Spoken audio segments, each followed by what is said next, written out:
Diqqat, shoshilinch tezkor xabar. O'zbekistonda qalin qor yog'ishni boshladi. Zomin qalin qor ostida qoldi. O'zbekistonda havo sovib ketishi kutilmoqda. Barcha fuqarolar tezda xabardor bo'ling. Assalomu alaykum hurmatli tomoshabinlar, tezkor yangiliklardan, birinchilardan bo'lib xabardor bo'lishni istasangiz, videorolik ostiga like tugmachasini bosib, kanalimizga obuna bo'lishni unutmang.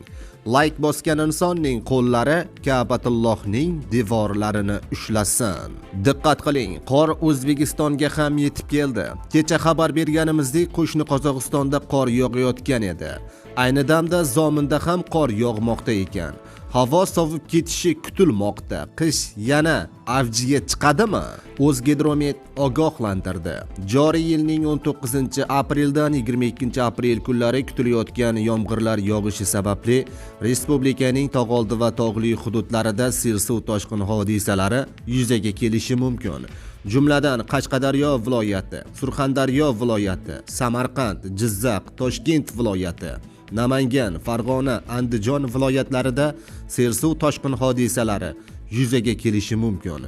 Tog'oldi va tog'li hududlarda harakatlanuvchi haydovchilardan, dam oluvchi hamda tog'li hududlarda istiqomat qiluvchi fuqarolardan ehtiyotkorlik choralarini ko'rishlarini so'raymiz, deyiladi O'zgidromet xabarida. Aziz do'stlar, xabarimiz keng tarqalib, barchaga e'tiborishligi uchun like tugmachasini bosib qo'yishni unutmang.